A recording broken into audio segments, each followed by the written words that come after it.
Hi, everyone. Erina McWilliam-Lopez here from 1623 Studios. And I'm joined here by Nate Cahill, founder of Wheelhouse Coworking, right in downtown Gloucester on Main Street. And we're here to talk a little bit about remote work. It's something that thousands of our Commonwealth residents are doing right now in the wake of the coronavirus. And Nate has extensive experience being a remote worker himself and also running a co-working space that has a lot of people that are working remotely together for various companies. So Nate, thanks so much for joining us. And can you just give a little bit about your background, what Wheelhouse is, and what remote work means in that sense? Absolutely, and thanks for having me. These are truly tough times, and we are all facing challenges that we didn't expect, but now they're in front of us, and there are ways we can face them with from an informed position. So I just really love this opportunity to talk about specifically about productivity and how we might work from home and work from home in an effective way and in a way that really respects our own personal health and those of others. So it's great to be here. Yeah, so Wheelhouse Cowork is a place we designed entirely for productivity and entirely for people to work remotely. So there's lessons that can be applied from a co-working shop to your home, to your living room, and how to really make that a great place for work. So if there's anything I can do to help, I'm really looking forward to chatting today and sharing some advice and tips from my side. And hopefully we can again get people into a really good place when they're facing the challenge of being productive from their living rooms and from their homes, as we might be asked to do for the coming weeks and months. Thank you so much, Nate. And I would say the first thing about co-working or remote working and why co-working has been amazing, but right now it's really not only remote working, it's also physical distancing, which presents a new challenge. And I think a really unique aspect of remote work is that there's sort of a lack of intuitive language when you're around people. And so within that context, I'd also love to hear, first of all, let's talk about what communication means when you're in a co-working space, and what tips do you have for effective communication when you just have these digital platforms to go with? Totally. So something that's a really great question, and it's something that has been on my mind a lot recently. So the one of the tenets of co-working is being around people is healthy. And for the most part, that's true. But in days like today, obviously that we have to look at this in a different view. But some of the things that you can apply is human-to-human interaction, face-to-face interaction is really key to productivity. So in an environment like this where we can't get that from face-to-face interactions, we need to replace it. And through video chats such as this, these are great tools. We have technology today that allows me to talk to you face-to-face, and that's really helpful. It's helpful to my extroverted nature for sure. But also just these human-to-human interactions are going to be really important for us in the coming weeks. We should take every chance to replace phone calls with video chats. That's something I really highly recommend, because you can see that benefit in the co-working environment. People come in and they high-five each other when they're going to their office and all that. Those are human interactions, and they help lighten the day.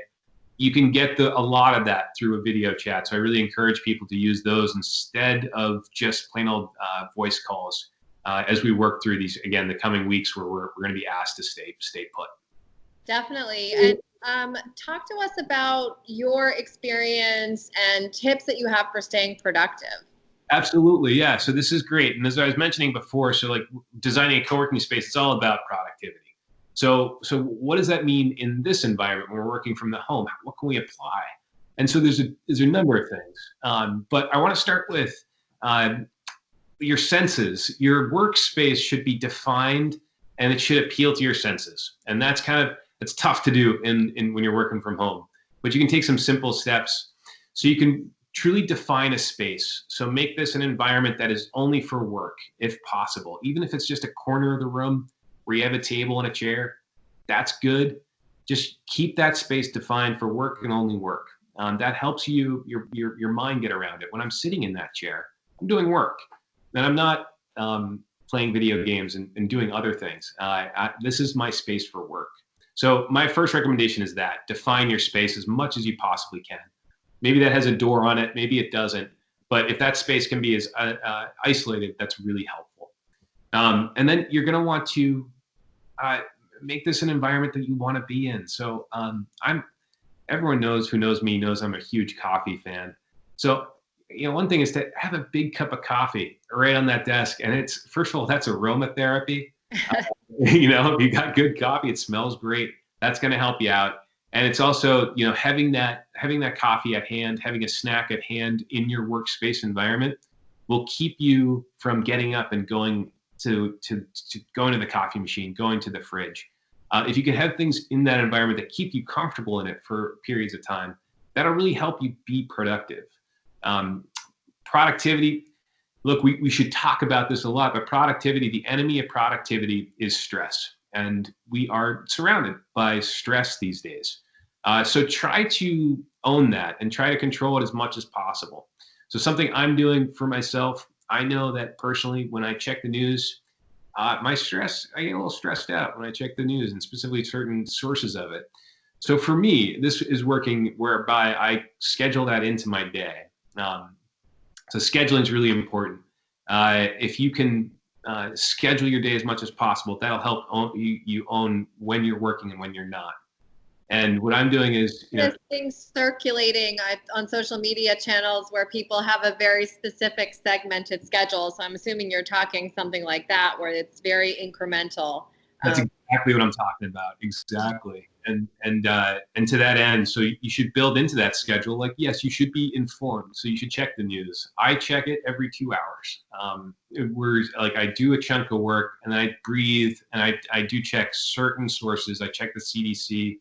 I check the Boston Globe, and I check a local news source, which is 1623, to just kind of take the high level, mid level, and the local view of what's happening. You have an obligation to stay informed in this environment, and I don't mean to say that you shouldn't look at news. That's not at all what you. But try to own it and try to schedule it into your day so it's not something that's constantly flashing at you on the computer screen. Does that make sense? Yeah, absolutely. I think that's terrific advice. And a question that I think really follows up to this is how not to procrastinate. Yes. I don't know if you've ever found yourself in the situation of being a procrastinator, but not to make anyone feel bad, but I think we all fall victim to that, particularly in a time like this where we do have the obligation to be informed. So how do we not procrastinate in this environment? That's great, and it's such a human thing to do in this type of environment, is to put things off. It's very tough to prioritize what needs to happen in a given day, and it's very easy to just get kind of swallowed up by the news and different other things and not be productive. So I have a basic tip about this, or two basic tips really. First of all is kind of dress for the day. Dress like you're going to work. And that can seem a little bit strange to do. Like, you're working from home? Isn't the whole joy like being in your pajamas and sweats?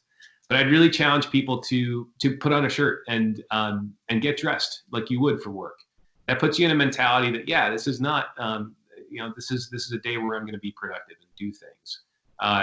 The other thing I would really encourage people to do is set up some task lists, right? So I can show you right now. I am a big fan of tactile task lists. So I've got a notebook. I've got my things to do right here for the day. And what I find really rewarding to myself is crossing them out with a pen and just striking them through. That's really satisfying. And it can keep you motivated and keep you going on. All right, what's next? You don't have to think about it too much. It's the next bullet point down. Let's do that. That's one method where you can just really stay on task and stay productive in this environment where you can be very easily distracted and pulled away.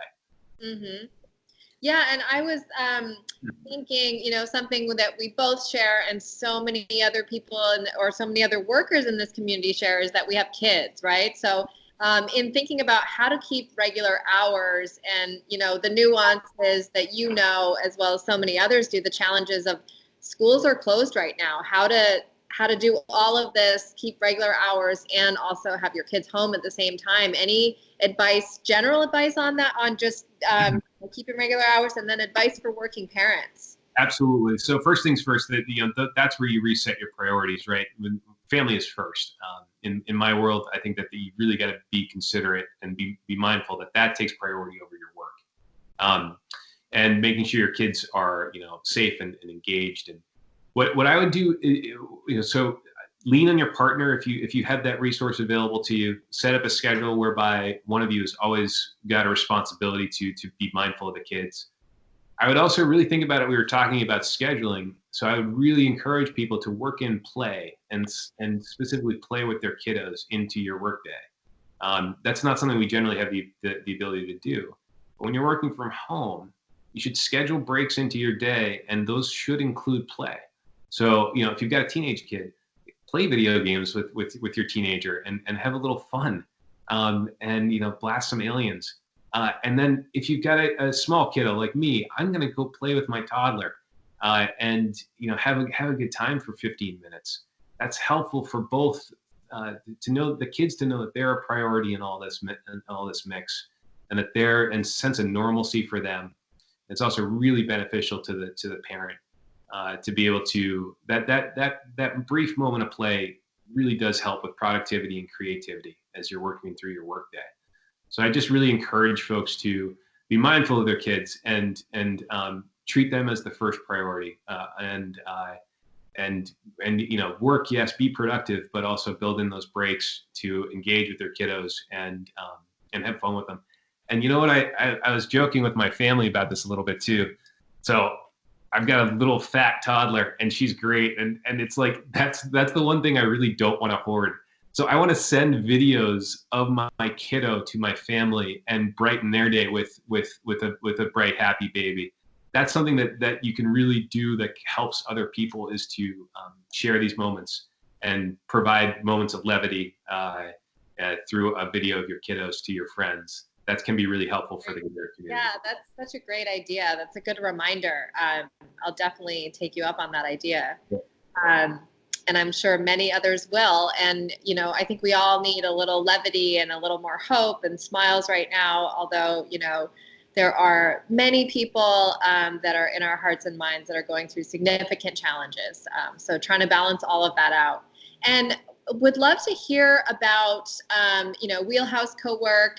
Obviously, that is a place where a lot of remote people do work together in the same space. And obviously, it can't be exactly the way the business is designed to be right now. So tell us about how you're either pivoting now or thinking about pivoting to deal with, the future or the near future, just over the next couple of weeks, of just literally being more physically distanced. Yeah, absolutely. No, I'd be happy to give a picture on the business front.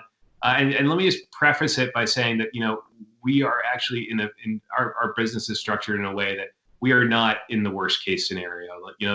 I really am very mindful of businesses like the barber shop down the street, the massage therapist, in downtown. These are the folks that are really the restaurants. These are the folks that really rely on daily revenue. And that's where our hearts and minds should be when we think about our business community right now. Definitely. But from your house perspective, you're absolutely right. We've had to adapt and change to these times. So for us, that's meant changing policy. So we started updating policy early last week, and we continue to do so as matters change. But right now, we're really recommending that folks follow the CDC and their recommendations to work from home as much as possible. And if you have to be in out in a public space of any sort, but including a co-working environment, you keep social distance of 6 feet. So what we did inside our space was literally remove chairs so that people would not be sitting close by to each other. And then we paused day-to-day memberships, because those weren't my first priority was always the safety of the safety of my members. Then we canceled events last week too. It's just not worth the risk in this current environment to get people together. So we started canceling events kind of proactively. But as a business, my members have been taking this like absolute champions. They are leading by example. They are supporting our community in ways I'm sure I don't even know at the moment. And the and you know they're taking it as any community does. They're rising to the challenge. So I'm really lucky to have the members I do, and and their support throughout this process, throughout this series of events. And we're trying to think on a greater scale, right? It's a really good time to be thoughtful about how you might help others, how our space might help others, and how we might be in a position to help the community moving forward. So we're thinking about that as well. How we might address upcoming challenges and provide the resources we have to others in this moment that need it more. Absolutely. Yeah. And well, thank you so much, Nate, for speaking with 1623 Studios and the community that's here, and giving some really practical advice on, remote working and just staying connected and productive with this physical distance, and leveraging technology to do so. So really appreciate it. Yeah, go ahead. No, I hope it was a help, and I really appreciate the work you're doing, 1623. You guys are pillars of information in our community. That's a huge help. I wish health and safety to the whole community of Cape Ann and abroad. If there's anything just want to say at the end there, if there's anything we could do, specifically Wheelhouse, or to help the community as we progress through this, please do reach out to me, Nate at wheelhousework.com, and let me know. But thank you again for keeping people informed in this time. We really appreciate it. Well, we appreciate you, and thanks so much for joining this morning. Thanks very much. We'll talk soon. Okay, talk soon. Take care.